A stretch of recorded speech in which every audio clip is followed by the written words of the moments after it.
Welcome back to another episode of Leaders and Founders. I'm joined today by Darren Spence, CRO at Smartbox.ai. Welcome, Darren. Good to have you on here. Thanks for inviting me. It's good to be here. Obviously, I've given a brief highlight of who you are there and what your role is, but do you want to give us a bit of a background on yourself? Yeah, sure. If I go back to my sort of brief career. Perfect. So I kind of stumbled into IT sales in 1996. I was desperate to get a job working for a media company, advertising company.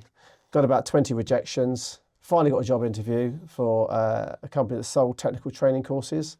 It was the first job I got accepted to do. It was actually the highest paid, so I thought I'd do that. So that was my start into the IT sector. Why does everybody fall into sales like that? Exactly, I know. I think back in the day, sales was always seen as a bit of a dirty word.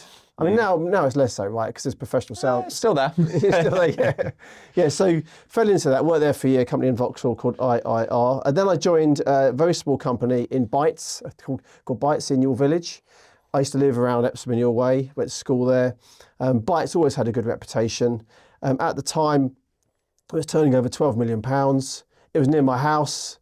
I thought, I'll go and join there. So meant to be. Yeah, exactly. And they always had these really cool cars where the registration plates were always BYT, all these personalised plates. I thought, and there was Mercedes in there and some really cool cars. I'm like, that's the place to be. So got an interview, got the job in there. And my first gig was actually selling IT training courses, which sounds very glamorous.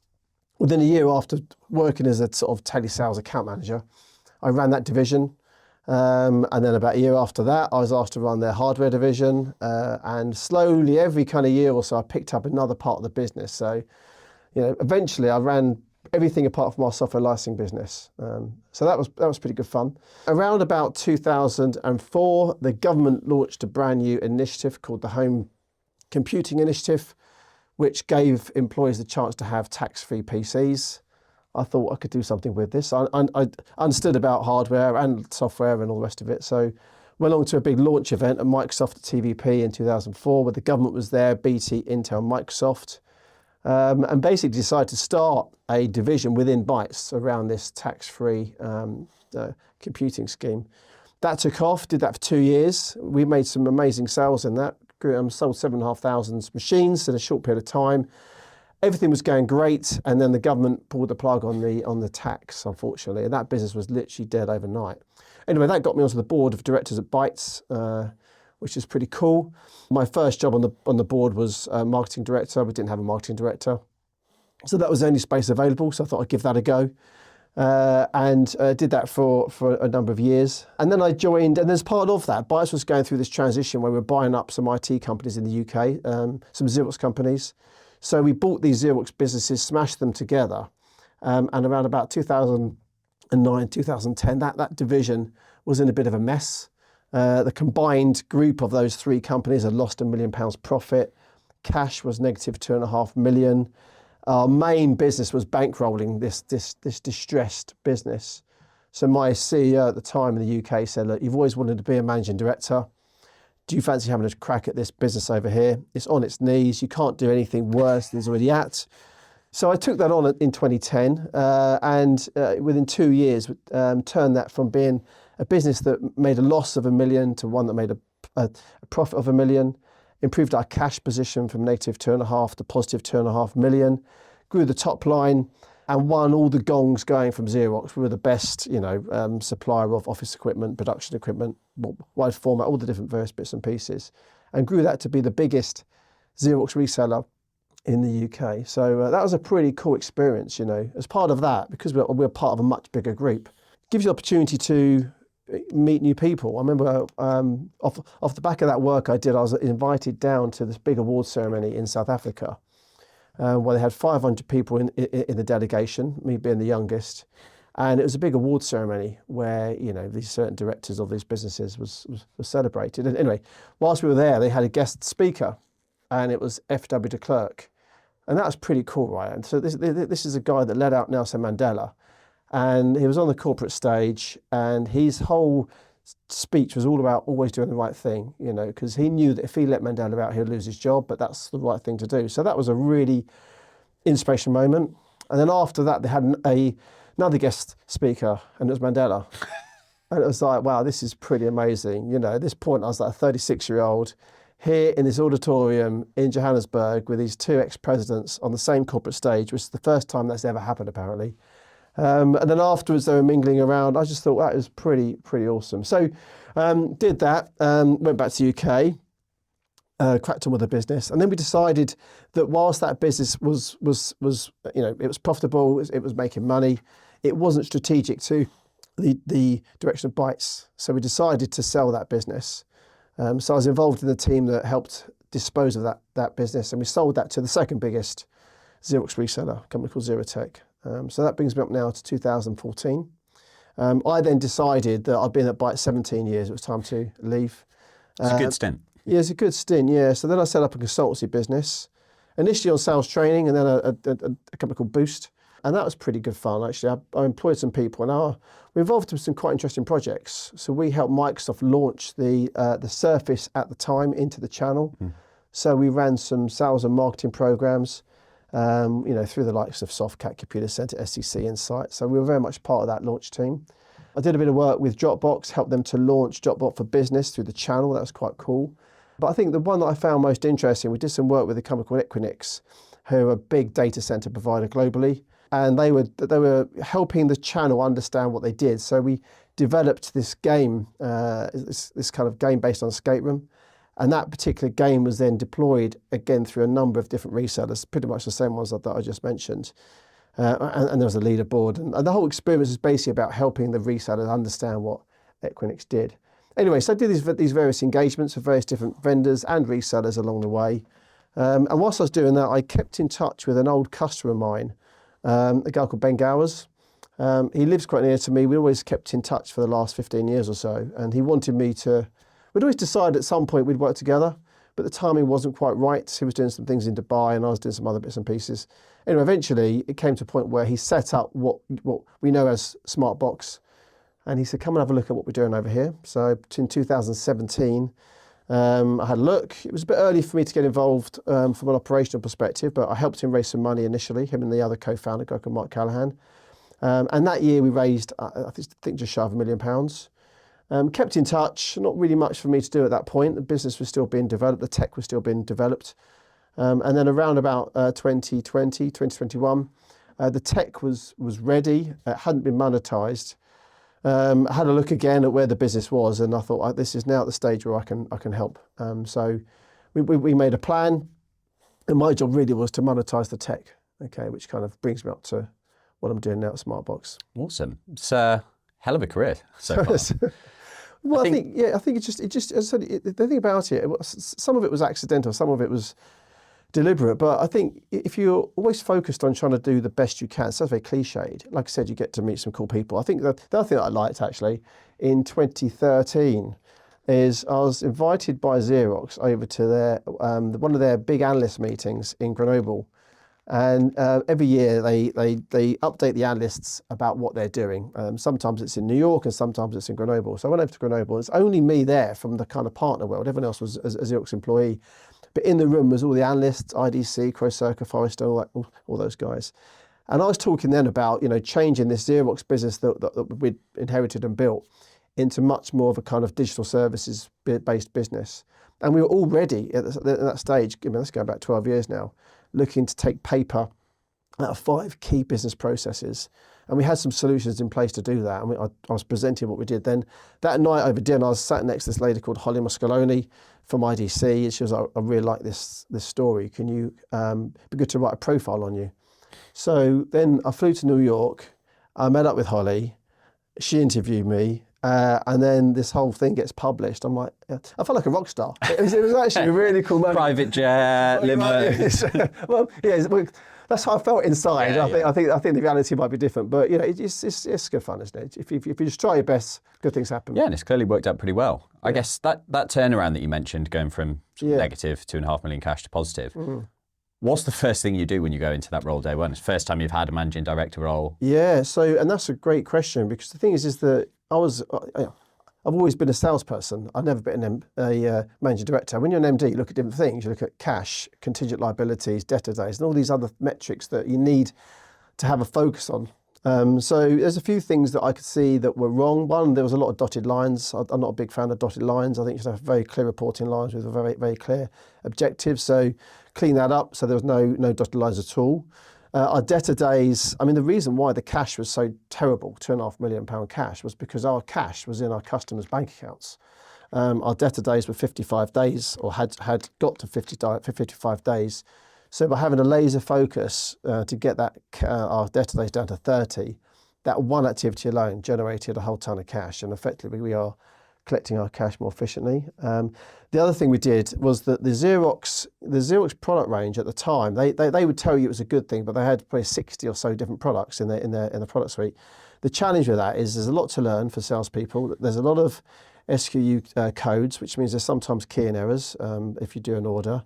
The biggest challenge we had is we were selling some technology that complemented the Xerox tech around follow your print. So if you've got a fleet of devices in a particular environment, then rather than having to print to a certain device, you could effectively print to a virtual print queue.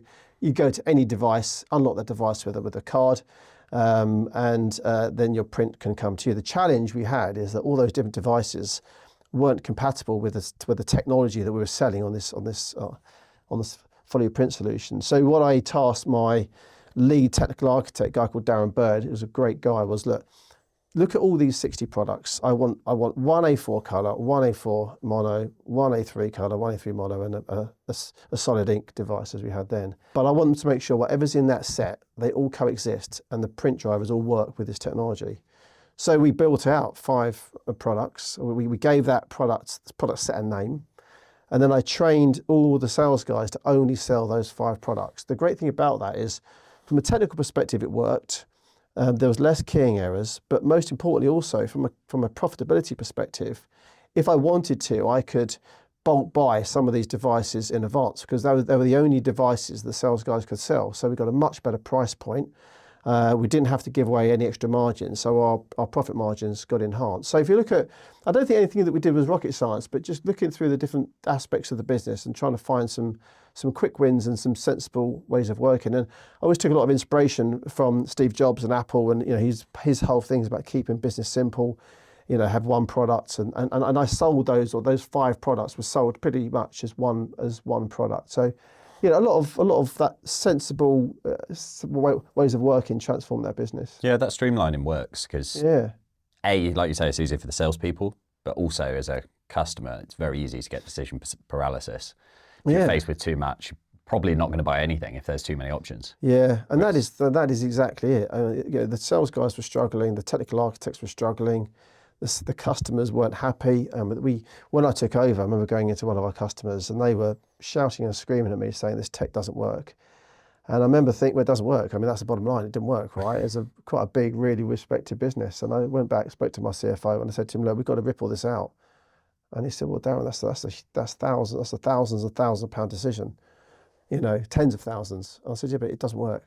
We've got to do something. We can't just let this customer. They bought anyway. So the long story is we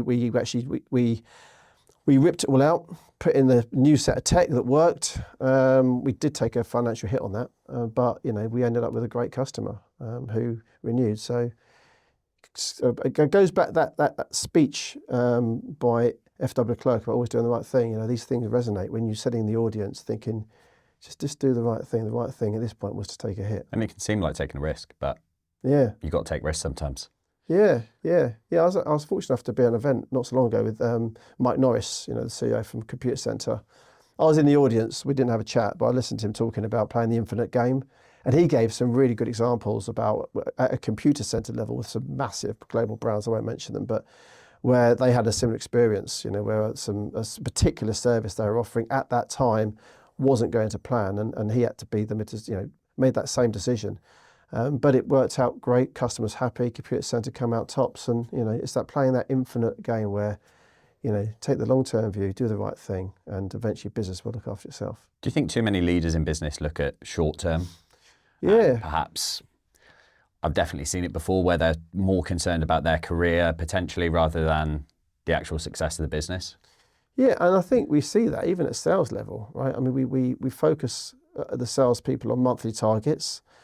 It's not necessarily a bad thing, I'm not sure it's always the right thing, depending on the business, because sometimes salespeople can make some snap decisions that might not always be the right decision. But yeah, I think if you take the longer term view, the big picture, and that's certainly, I heard this interview with Elon Musk, who I know is sometimes a bit marmite at the moment, but he very much is this kind of like, long-term thinker, playing a very long game, probably making some mistakes along the way. But I think if you play the long game and you can see where you're going, and that's really what we've done at Smartbox around some of the regulations. Yeah. But yeah, you make different decisions. Yeah, I think there was his initial, I can't remember whether it was 10 or 15-year plan when he first started Tesla. And if you looked back on it after, everything he said he would do over that time was all completed. Yeah. But it's just having that long-term vision, not what am I going to do next year, but 5, 10, 15 years.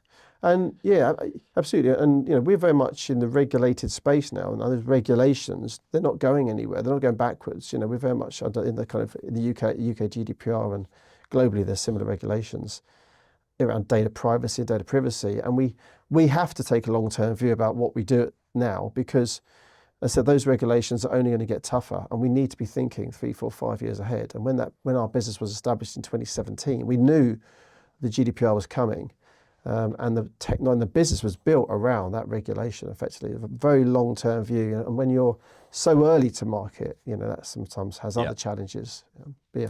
So on to Smartbox. You mentioned about GDPR there. Yeah. It'd be great just to hear from yourself what Smartbox does, what it's all about. Yeah. I know GDPR, the only fond memory I have, when it first came in, I was working in recruitment at the time, and it was just being shouted at. You're not allowed any CVs on your desk, like printed off ones, shred them immediately. Yeah. There's a fear that someone was going to walk through the door and you get a massive fine. Yeah, and I think definitely early days, the fear mongering was absolutely how I think GDPR was kind of sold to the nation in a way.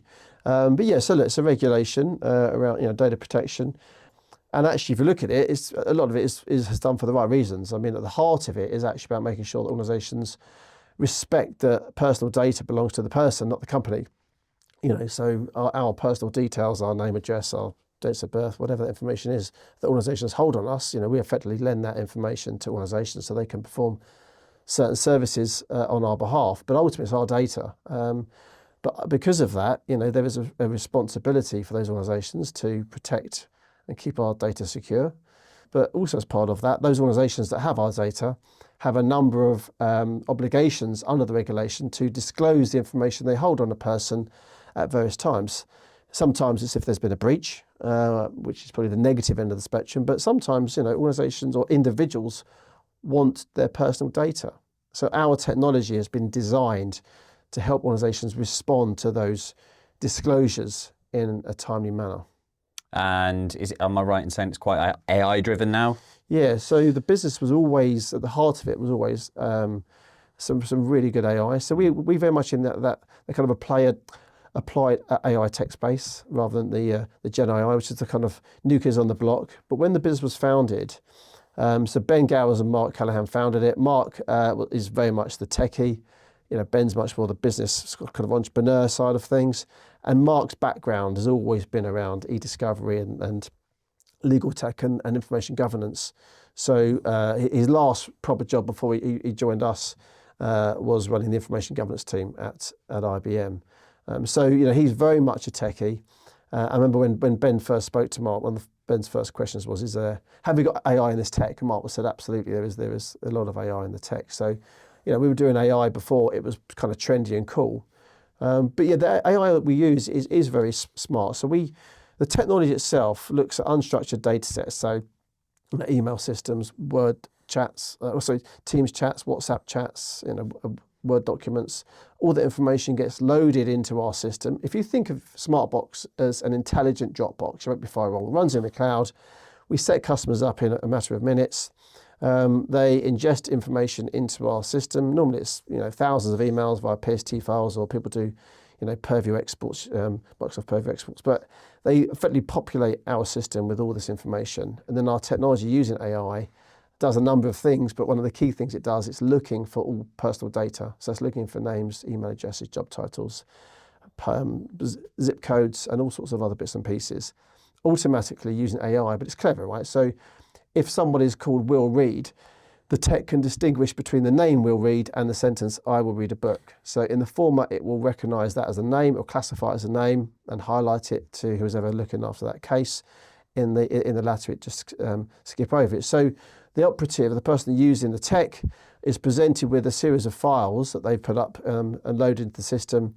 And when they load the data into Smartbox and they open those files again, the information is highlighted in colour-coded fashion with different types of information. So pink might be names, green might be phone numbers, and then the person using the tech can decide, or has a series of tools to decide what they need to review and redact as part of a disclosure.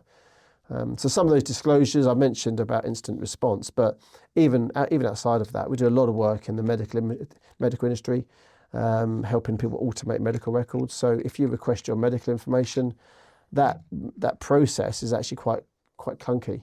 And some of the information in our medical records needs to be redacted before it's shared with patients.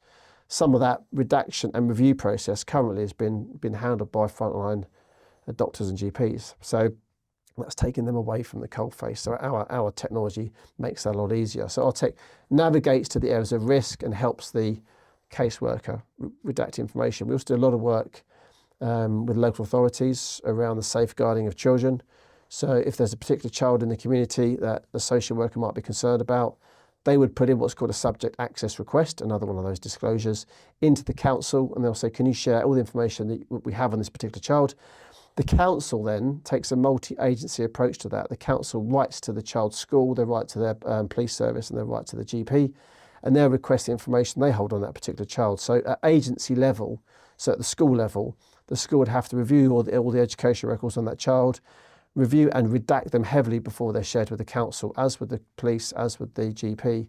That information, those multiple assets, get sent to the council, who then further review them, further redact them using our technology, and then share them with the social worker who can make some decisions. So, without the use of technology, that process could take a matter of months. Under the regulation, it has to be completed in 1 calendar month. So it doesn't leave much time then to actually. It doesn't leave much time. And actually, most councils are out of process and struggle, and because of that, they're often being investigated by the ICO, our UK regulator. So we kind of make that process go away, that pain go away. What sort of time reduction are you looking at with? 80% typically. Yeah. Very good. Yeah, and we obsess about a few numbers at our board meetings. So obviously the financials is key, but speed and accuracy of the tech, and the quicker it is and the more accurate it is, the less human time is required to actually review this information, which makes it even quicker, but typically 80% of time and cost. And you mentioned about accuracy there. That's obviously a concern with AI. What sort of accuracy do you look at or benchmark at? Yeah, so we are looking very specifically for personal data. So because of that, we can be laser focused on accuracy. At the moment, our accuracy is about 95, 96%. If you compare that to Gen AI, which is a very different type of technology, and you can just type that into ChatGPT and ask the question itself about how accurate it is. And depending on the types of information it's providing, it will tell you it's anywhere between 70 and 85% accurate. So our technology is significantly more accurate. And as we get better at training our system and also powering up the hardware that we use, the faster the tech is getting. So at the moment, our accuracy is getting better and better and better. We're aiming for 100%. I think that's probably unrealistic, but we can certainly, according to our technical team, get to 99%, hopefully within the next year or so. I think realistically, no human's going to be 100% accurate on those tasks anyway. Well, that's a good point. Humans are actually only 70%. There was a piece of work done that Mark did when he was at a company called Recomind about 15 years ago, where he had to prove, or the company had to prove, the challenge was, can you rely on technology to find information? And if so, is the technology more reliable than human beings or paralegals to find information as part of court disclosures? Human beings typically are 70% accurate, because if they're trawling through emails and paperwork trying to find information, they make mistakes, we get tired, you skim over things. So the average human being is about 70% accurate. Our tech, as I said, is about 95%. So we're way better than human beings already. I think it's probably not discussed enough as well, because there's always this fear of technology taking over or relying on it too much. But like you say, if humans are only 70% accurate, it's going to do a better job. Yeah, and let's face it, going through thousands of emails is pretty boring. Exactly. Your mind will wander off, and it's very easy to get distracted. Yeah. Our technology just, it effectively highlights everything of interest, and then just, makes it a bit easier and a bit more interesting for those individuals to kind of review that information a bit faster. Yeah. What made you join? Well, I've always, when I joined Bytes in '97, the business was turning over 12 million. It was quite small, probably employed maybe 50 people. And, Bytes are a great company. I mean, now they're turning over 2 billion and they employ over 1,000 people and they're doing great. What I enjoyed at Bytes is I was always like an overlay salesperson, or I ran overlay sales teams. So we had specialists, whether it be selling technical training courses, data storage systems, services, hardware, whatever it is. I always liked running a small team where our customers, our internal customers at Bytes, were the sales team. And I always liked productizing what we did to make it easy for the Bytes salespeople to take all these different offerings and sell it. A bit like the example I gave at that Xerox business. We productized products and made it easier for the salespeople to sell. So I quite like that. I don't think I'm very good at playing the big corporate game. What is it you don't like? I think the pace is way too slow for me. I like to, and there's a balance, because if you move too quickly, then you've got more chance of breaking things faster. But I think as companies get bigger and as they go through their own regulations and governance and internal processes and sign-off processes, which all are done for good reason, it's very easy to make what was a very nimble, agile, exciting business become clunky and slow. And I've seen that. I'm not saying that's at Bytes, but some of the companies I've worked with on different projects, some of these companies are very, very slow. So I like that fast pace where you kind of talk things through in a small team, make decisions, get on with it, execute, and then you live and die by your decisions. So when I was talking to Ben about Smartbox, it was it was a startup. It was obviously a high risk business. Like anything, particularly whilst raising money. But I've been in this industry since '96. And actually, I think a lot of experience I've gathered over the last almost 30 years now. I thought, actually, I've probably got sufficient experience. I've got a very good network. I knew that the Smartbox business, the best way to sell that was through the channel. I knew a lot of channel people. I judged the channel sales and marketing awards, and I judged the CRN Women in Diversity Awards. So I've got I'm kind of channel through and through. So I thought, look, I've got a lot of things in the right places here. It's a small company. We can move quite quickly. And I talked it through with my wife at the time, and I said to Ben, look, I'll join you, but I need to make sure that there's sufficient, cash in the bank to give us 2 or 3 months runway, and which doesn't sound like much, but I thought that's sufficient, And Ben phoned me up and he said, right, we've got the cash in the bank. And I said, great. And I said to Lisa, right, it's now or never. And she was like, just do it, go for it. And that's what you need. That's kind of it, really. It's good to be trusted like that, but also it's obviously a lot of responsibility. But yeah, so it is that kind of excitement of working with a startup. A bit like that experience I had at Bytes when I was running those divisions. I get the thrill from building things from something quite embryonic to something which you can look back on and think, wow, we've come quite a long way in the last 2 or 3 years. And would you say so far has gone how you expected it to go? I don't think many businesses go as you expect nice them if to they be. I mean, when I set up that home computer business at Bytes, it's interesting because we were doing some great things. We had some amazing contracts with some of the biggest companies in the world as our customers. And I remember going for dinner with one of our competitors, and we were talking about buying them, and we had all these big plans about acquiring this company and actually really build this huge business. And then overnight, the government takes away the tax saving and it's dead. So, our plans, even at Bytes around that division, didn't turn out. But, I think when you go into these companies, I get very excited. So I look at the technology, I look at the market, I think this is brilliant. Everyone's going to want to buy this technology. So in your head, you're thinking this is a relatively easy sale. You can speak to some customers. Because we were so early, and actually this is Ben's gift. He's always been a pioneer in all the industries that he's got into. And when you're a pioneer, it means you've got to make a market. I always believe that, if you're selling anything, you're either a market maker or a market taker. A market taker is you're selling Microsoft licensing and you're basically taking market share from someone else, typically. If you're making a market, there's nothing, it's not about taking a market. The market doesn't exist. So you got to try harder. You got to do more marketing. Got to speak to more people, more customers. A lot of the time, they're not ready for you. The technology actually probably wasn't even ready for them in the early days. So the pace of growth, is never as fast as we'd want, and things always take longer.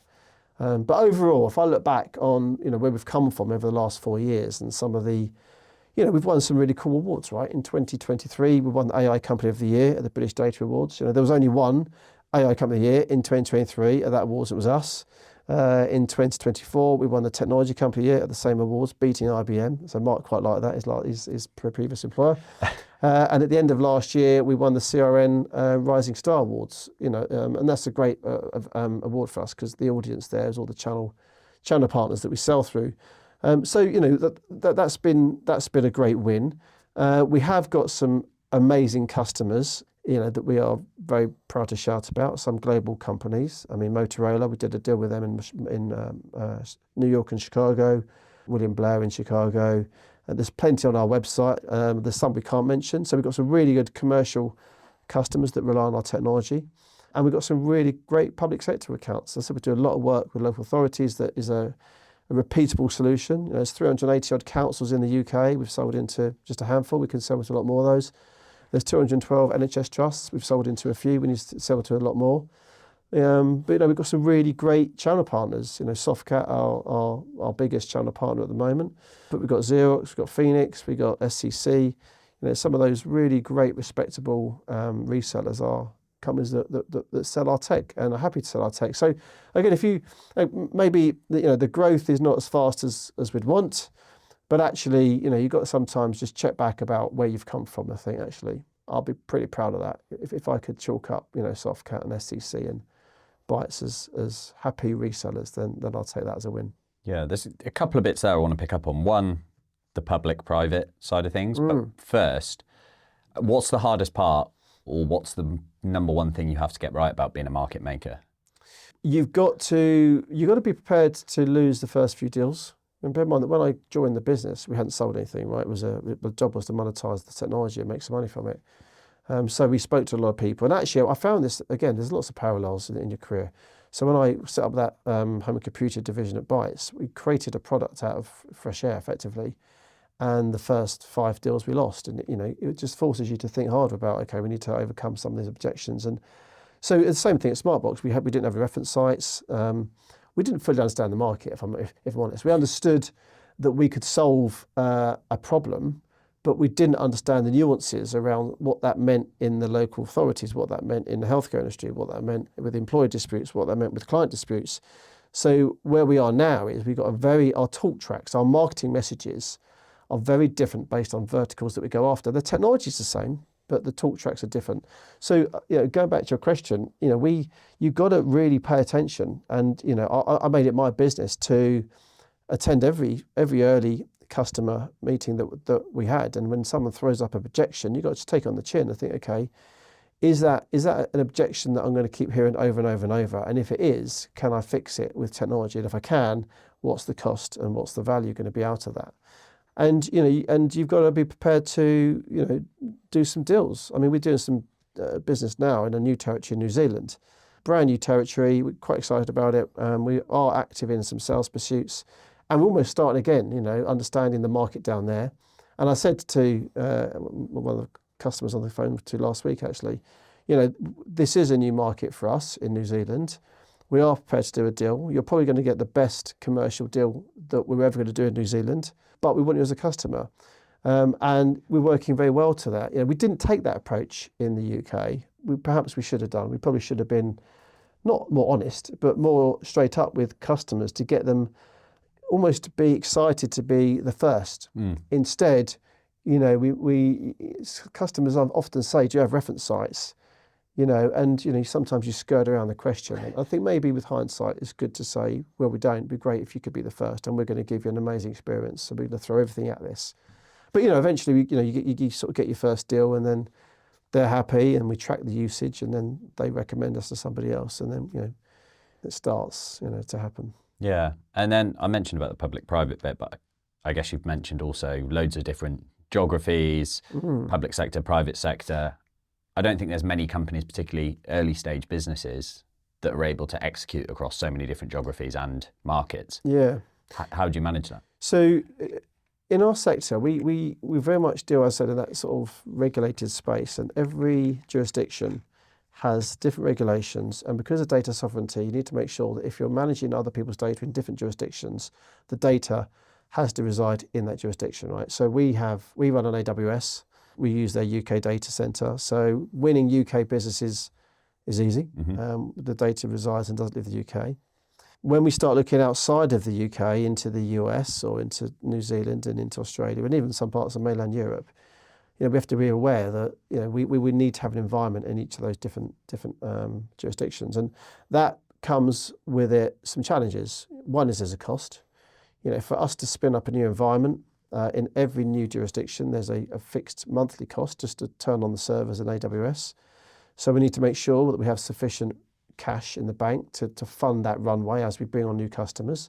But then the market's different. So in the US, for example, there's data privacy and protection legislation at federal level, state level, and local level. So in the US alone, there's 150 different types of regulation. Now, we're not going to be able to get over all of those 150, but what we do need to do is get over the toughest. So in California, they've got the CPRA, which is very similar to the GDPR, actually. So we've designed our messaging around trying to make sure, well, if we can adhere to that legislation, then all the rest are relatively easy. But then you've got the sales team. And we signed Xerox as our first global reseller back in 2022. We do some great work with them in the UK, and we're starting to do some great work with them in the US. We trained up 100 or 200 of their salespeople on the Western region, probably about 2 years ago. And that was, the training went well. But when you take on these big partners, you need to be present, and you need to be in their mindset, front of mind all the time. So you need to be talking to them and showing up, being present. And we're in the UK, they're in the US, and Teams is great, but you need to be physically there. It's not the same. So we are doing things in the US. Like I mentioned, we have done some deals over there, but we need to be present in the US to make that work. The other thing about the US is that whilst they do have all these different types of legislation, they're about 2 years behind the UK. Right? So the great work we're doing now in the UK, now is the time to really start making those investments in the US. New Zealand is a bit easier because they actually can share data with us from our data centres. There's a strange terminology. It's called adequacy. So is the GDPR is adequate with their own local rules?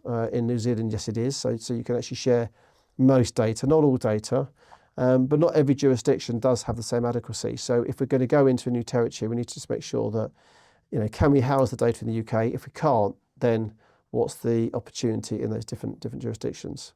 Okay, nice. Funding, you mentioned it earlier. Yeah. Talk to me about the funding journey so far. Yeah, so the two founders, Mark and Ben, both put in a lot of money up front early on. So they have got a lot of skin in the game. But, this is we do rely on investors. Tech is expensive, AI is expensive. You've only got to look at the investments that Microsoft have made in OpenAI and even the data centers, billions to kind of get access to that tech and maintain it and keep it going, running faster. We're a startup. We don't have access to those types of funds. So we did raise some money early on, which enabled us to build a MVP. That MVP got launched. But as the market changes and as you have those conversations, you do need to pivot. And some of those early technology decisions have to be shelved. And other parts of the tech that we had in the early days, we've invested and developed. So that really is the technology that we have today. So we've raised, over the passage of the last 8 years, we've raised 12 million. We've got another round open now, and we've raised 50% of that. But we've got some amazing investors. So the UK government owns 6.5% of the business. We've got a technology company that owns about 4% of the business. But on the main side, our investors are high net worth individuals. We've got about 140, give or take, and they've put in anything from 10,000 to £1 million, depending on. Was that a deliberate choice to go with high net worth individuals rather than a VC initially? Yeah, we early on it was a decision. We found it easier. Yeah. VCs are good, but they're sometimes challenging to work with. They have their own criteria about investing, and often the barrier to get over them is valuations. And we think the tech has a certain market value, and our investors think it has a certain market value. And some VCs historically have not agreed with that. And we've met with a lot of VCs. Whilst we have 140 high nets, we've probably met with 100 VCs over the last 2 or 3 years, and I've been on quite a lot of those calls. But I think where we are now, the VC play is something that we are exploring. And actually, if you look around the world about where some of the pots of money is, one of those areas at the moment is Portugal. Portugal have a very, very bold ambition to be sort of the tech hub of Europe. They've put together a whole series of measures to attract organisations like ours to have a presence in Portugal through R&D credits and cash, by working with universities, PhD students to help develop our tech to make it even faster and more accurate, more relevant. So that's quite interesting. But then you've also got government-backed money that flows through the VCs. So there's a number of schemes that we are exploring at the moment that actually might give us access to funding at a level that would take us to the next stage of growth. I think it definitely seems like, anyway, a real bullish commitment to getting the job done. And obviously VCs you've met with don't have the same vision, but it's just a case of, okay, we'll find a way. Yeah. Where does that come from? I think the VCs, by the way, I think a lot of them don't understand AI. They're conservative. They make decisions on a spreadsheet. Nothing wrong with that. But we're not tech companies like ours, fast growth companies. You need to look at slightly differently. You need to look at different metrics. Just take Facebook, probably for example. But they early days they weren't monetized. They grew a marketplace of all these people using it, and then they monetized it afterwards. So I think when you look at VCs, in my opinion, what they should be looking at is traction. Regardless of the financials about revenues and all that kind of good stuff. Are customers using the tech? How often are they using it? Is consumption by client going up? Looking at gigabytes, files, all the rest of it. And the great thing about where we are now is we've got a great customer success team whose job it is to make sure customers do understand how to get the most out of the tech. But we obsess about usage every single month at a client level. So we look at a dashboard, which customers are using more, which ones are using less. If they're using less, let's give them a call. Why are you using less? If they're using more, that's great. Let's celebrate that. So I think VCs have got, probably got to look at our types of technology a little bit differently to a traditional tech company. Yeah, I think that's an interesting point around monthly usage, because it could be that you're adding more customers, so revenue goes up, but actually there's multiple of those that are using it less and less, and then if you're ignoring that, after a while you're losing customers. Yeah, exactly. And retention is really key to us. If you've got a SaaS-based business, if you can't retain your customers, we've got one customer. So when I first got involved, we had 1-year contracts. So we had a customer that signed up for a 1-year contract, and then they renewed. And by that time, we signed them a 2-year agreement. Then they renewed again for another 2 years.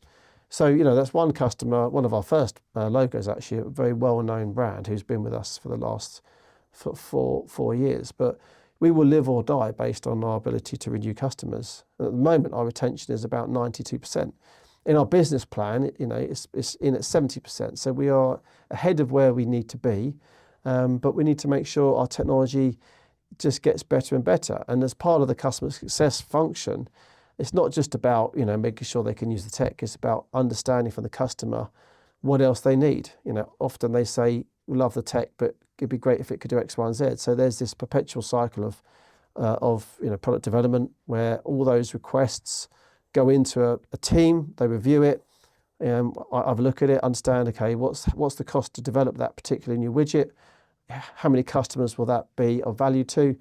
And then it's a quick bit of maths about if it's worth doing or not. But yeah, it's important that we're lucky at the moment. We don't have hardly any competitors, but we're not naive to think that we won't have any competitors. So there's some new bits of tech we are already developing that are going to, set us even further apart from customers, from competitors as they come in. And also the other big part for us, of course, is that global piece. The quicker we can have more instances in different jurisdictions and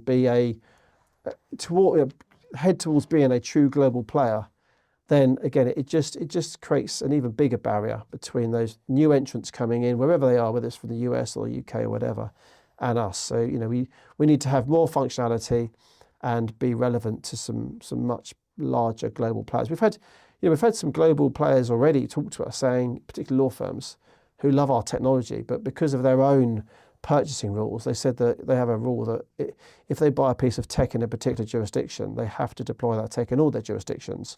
So we've got quite a few of those. So when we have, more footprints in different jurisdictions, we know we can pick up some of these larger customers. So that's what's the exciting part, looking to the next phase of growth. So would you say that's kind of key focus at the moment, is global expansion in those jurisdictions, rather than try and completely dominate one? Yeah. And we're going to get there by working with some of the technology companies. I mentioned AWS. They can help give us some runway funding into some of those jurisdictions. They like our tech, but it also means about working smarter. So, if you're opening up a new territory, clearly you can go through partners. But when I first took on this role, the first few logos were direct deals, like I said, because we had to understand and win those logos before we took it to the partners. And the same will apply in all the territories that we go after. I mean, New Zealand would be a direct deal initially, but the US, we need to do some direct deals to understand the marketplace, to make sure we're relevant, make sure the tech is ready. And we can do that by outsourcing some of the telemarketing activity. I don't need to have my own team doing that. Some companies much better than me that can pick up the phone to people in the US and speak their language, get us some demos, and then my team can sort of take over the sales process. All that work can be done ahead of having to invest and put people and offices in the US. And how do you think about that scaling journey? You mentioned outsourcing some particular activities.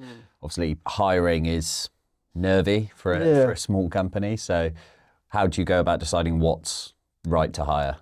So I think it starts with trying to get partners involved that make that they're on the same page as you. So we had a meeting recently with the CEO of Xerox in the US. That was quite interesting. I think we're aligned with the verticals that we are going after. And, Xerox are quite interesting because they've just bought a company called IT Savvy in the US, a $400 billion IT reseller. And they've also just bought Lexmark. So they've got a very good footprint now. So what we need to do with them, and all partners actually, is to get them to agree what they're going to do and what we're going to do. So before we start having to hire anyone and put people actually over there, we need to make sure we educate and inspire their salespeople to try and get those early wins, get those demos in place. But it is about sequencing. As soon as we can see a decent qualified pipeline, then it's the time to deploy resource. But the US is a big place, right? So the question is, where do you deploy salespeople? Because you might be selling in New York one day and California the next day. So where do you put a sales team? So you don't have to have people in every place. But we just need to think about making sure that if we want the best people in the US, we need to be located in some quite cool places. Austin sort of comes to mind. It seems a lot of tech companies now are setting up sales teams in Austin. And if that is the case and we want the top talent, then that might be will be the place where we start building out some talent. So we'll see. We haven't had to make those decisions yet, but it is about building up a pipeline first and then deploying heads over there.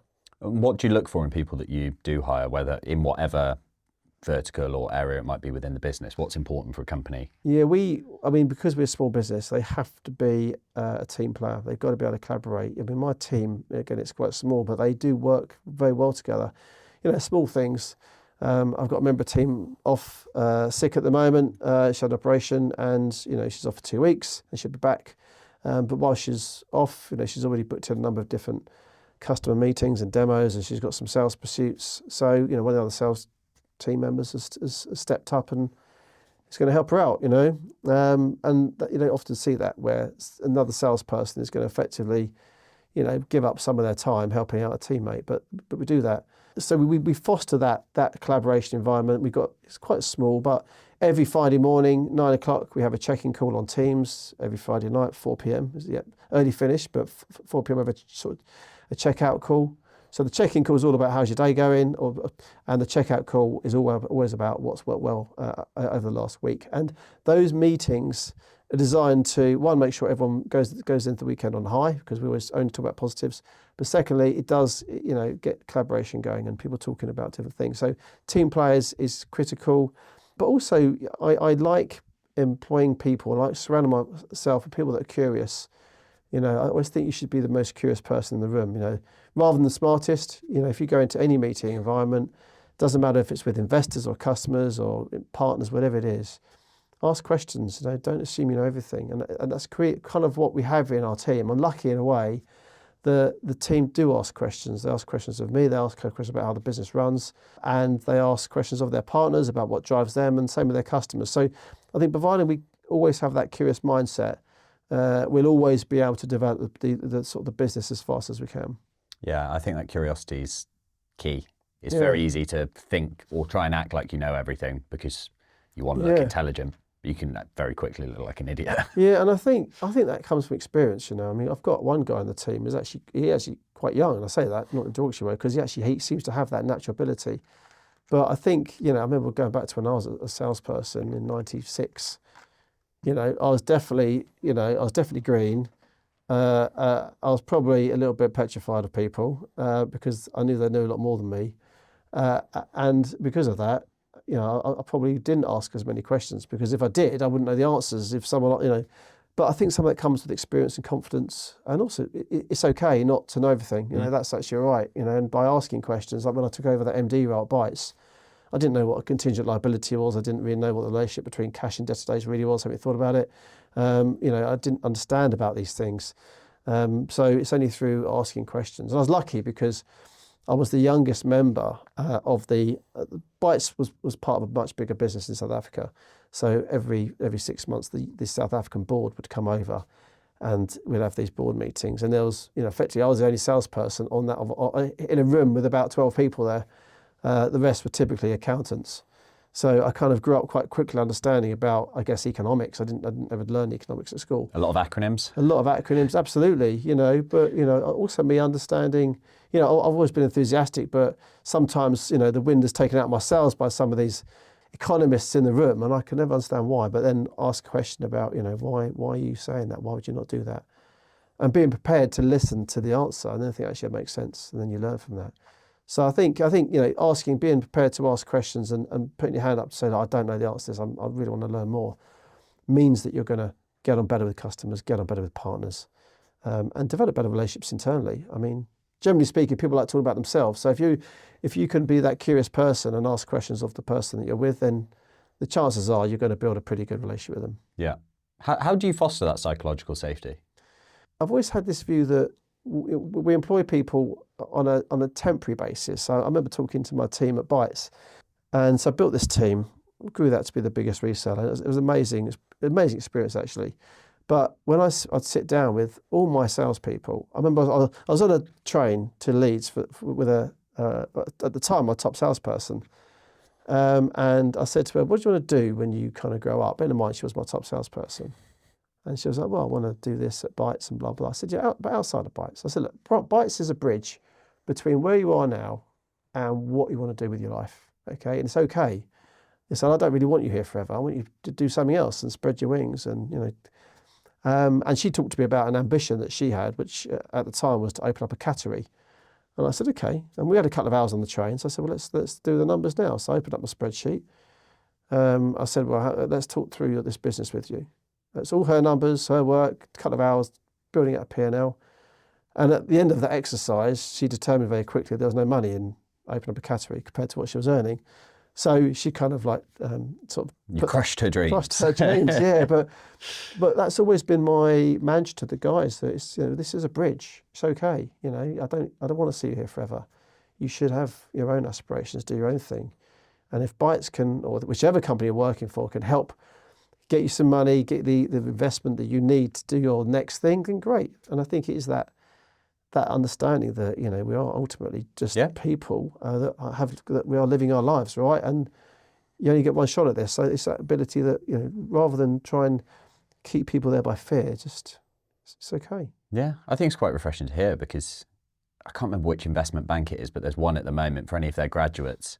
Every 3 months, they have to answer honestly whether they've accepted a role at somewhere else. Oh, right, So I think yeah. they have like 6-month notice or something for joining a new private equity firm. So a lot of the investment banking graduates are going off to private equity. So Yeah. they're interviewing them every 3 or 6 months, and they have to answer whether they've accepted a job within private equity. Yeah. It's like, people will leave. Like, Yeah. nobody stays forever at business. It's one guaranteed thing in this world. That's true, actually. And again, I remember a guy who used to work for me. In fact, Reece Lawson is a great guy. And I remember when I was the MD of Bytes, he came into my office one day and he said, "Look, Darren, he was one of my top salespeople. And he said, "Look, I've been approached by Colin Brown at Softcat for a job, and I don't know what to do." I was thinking, bloody hell, that's a Softcat, amazing business. A lot of time for them. I knew Colin. So I said, okay, well, that's cool. I said, I think you should consider it. Anyway, Bytes then went through what Reece didn't also know is that we were selling the business, so I couldn't disclose that to him.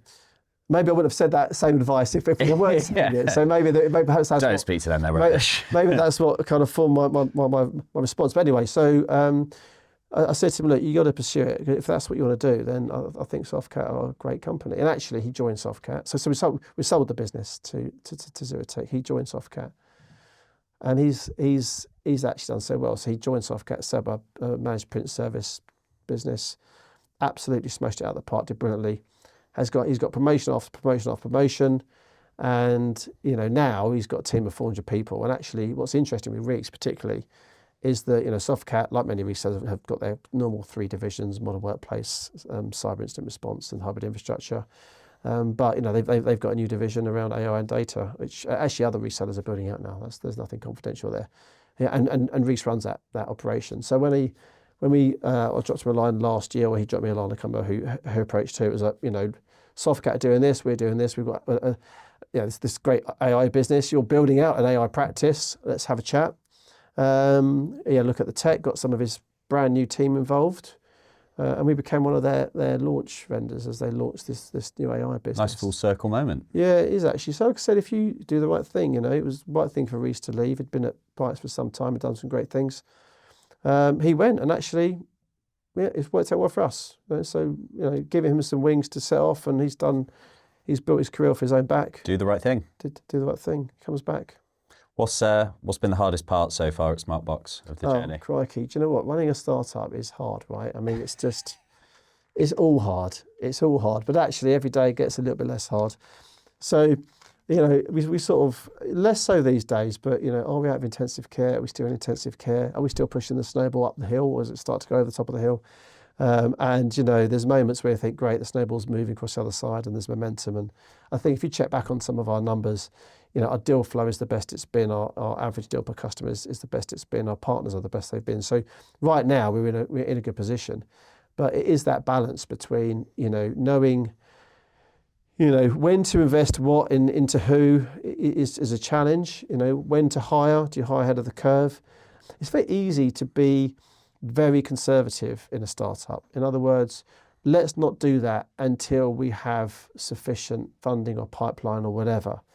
But one thing Ben is great at, you know, is that he keeps saying that, Darren, we need to operate and we need to make decisions based on the fact we have got all those things in place. We have got, you know, the funding, the investment and all these things. And it's got to be careful, but on the whole, that's what we've done, you know. So where I might have been a bit more cautious about particular decisions, you know, through talking it through, we have made some decisions, and those decisions have turned out, on the most part, to be right, you know, because, you know, things do happen. We do win some more deals. Partners come on board. They bring in deals, and we've got some new investors. So, but you know, it is a challenge. You know, obviously the worst time of the month is month end. It's month end once again. It comes around at the end of every month.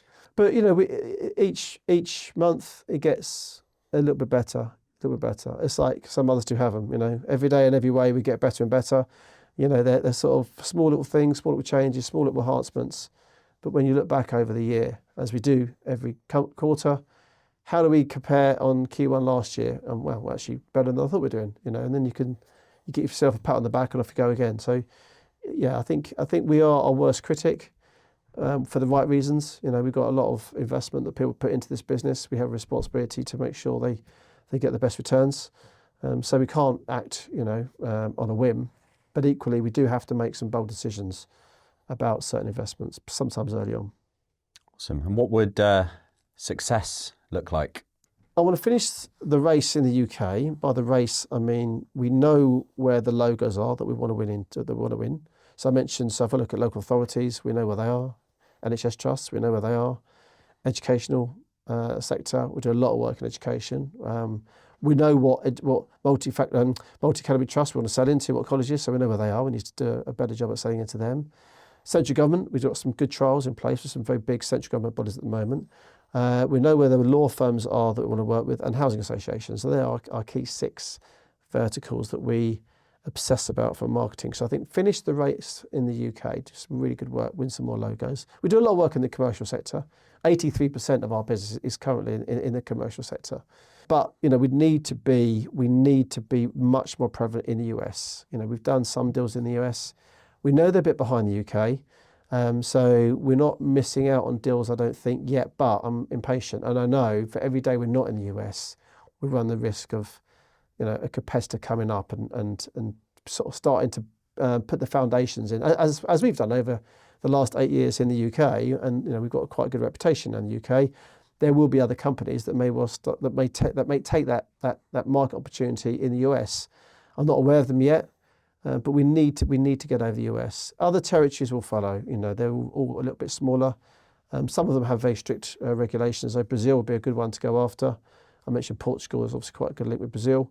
But then we've got to look at some of those other jurisdictions. But for me, getting traction in the US would be a huge tick in the box. That'd be good job done. Good job. And actually, you know, and also some of the cool work we're doing with Microsoft. You know, we're integrating our tech now into Dynamics and Teams and Purview, and most importantly, Copilot. You know, that could be really quite exciting. If I look at the work we did around safeguarding of children, for example, you know, we produce a redacted bundle that social workers can then read and make decisions on. You know, you can point Copilot at that bundle and ask Copilot to summarise that document. Suddenly even more powerful. And make it more powerful, you know. So there's some quite cool things there. And also, as information gets uploaded into Smartbox, effectively goes through our own pipeline. Everything gets converted to PDF. We'll find personal data. That personal data gets classified. So this is a name, that's a phone number. We then look at duplicated data. We remove that. And then we give the user some tools to manipulate and redact information. So that document is actually full of intelligence by the time it comes out the other end. We can't always see it as humans, but computers can. So you could actually use things like Copilot to query that intelligent document and actually get a lot more value. So we're really excited about the integration opportunities with that the Microsoft opportunity exists. And, you know, I'm fortunate enough to know Claire Barkley, I'd say pretty well. You know, did some good stuff together in 2004 on that home computer initiative. You know, she's now the president of EMEA for Microsoft, and she's a dame, and she's doing great. And you know, we keep in touch. So I think having Microsoft and Amazon as 2 great technology partners, it's 2 pretty good ones. It's pretty good, pretty exciting place to be. Yeah. Awesome. Well, thank you very much for joining us, Dan. I've really enjoyed this. No worries. Thank you very much for the time. No worries. Cheers.